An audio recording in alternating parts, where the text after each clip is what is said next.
Welcome, welcome back to Marketing Mondays. Again, I'm April Davis, marketing specialist. Ask April about marketing at gmail.com is how you can get in contact with me if you have some marketing questions. So, we are going to talk a little bit more about some things we talked about last week. We were going to plan out what you're going to do over the next 12 months. So, remember we talked about the month of January and February to focus. So, for the next few months, uh, so March, maybe you could do some what is called cause marketing. Cause marketing is linking yourself up with other organizations that might be a nonprofit, but their cause is in health. So, for an example, something that has to do with cancer. March is a month of cancer awareness. So, you would connect yourself with an organization to help support that. That would give you some exposure and show that you really care about others.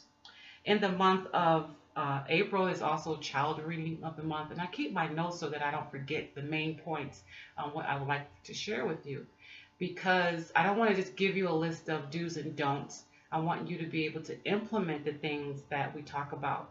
So I don't want to bombard you with a whole lot of lists and things to do. But if you learn to implement some of these suggestions that I'm making to you, you will see a big difference.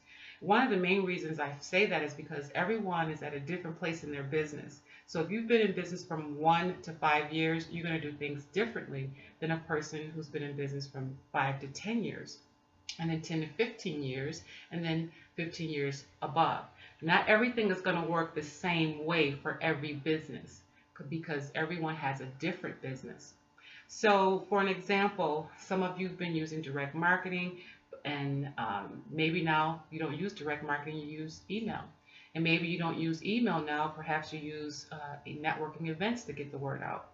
Cold calls used to be something big, and now we're using social media.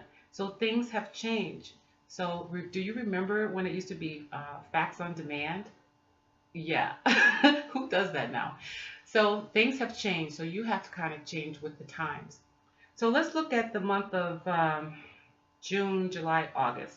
So look for opportunities to get exposure and perhaps in print magazines. Like sometimes I will take the New York Times and I will look inside the New York Times and find articles that are appealing to me because it keeps you up to date on what's going on a national level or global level. So take a look at some articles. If you agree with some of the articles, you can make a comment back to the editor. You can, whether you agree or disagree, but having a voice and having your opinion out there can put you in front or even position you for opportunities that you had no idea you would be able to get. Secondly, and maybe in August and September, you can perhaps have a party or a company party. Maybe that's your anniversary date when you first started your business. That could be a possibility for you to do. September, you can use that as a time to cultivate the relationships that you have had in the past or the new ones that you are planning on having moving forward. October, November, December, you can pay close attention to the ads that you see on billboards as you're driving, on buses, on subways, and also on buildings. These can give you an idea of what's actually being marketed out there, what people are paying close attention to, and this can help you as well. Perhaps help in a nonprofit organization and help them find out which one is your favorite one and then support that one. And that way you can give back to the community. You can have your pulse on the community, so to speak, to find out what are the needs.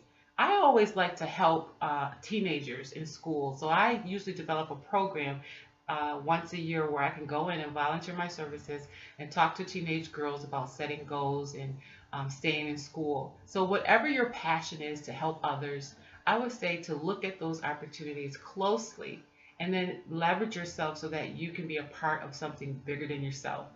So that's my tips for this week. Stay tuned for next week.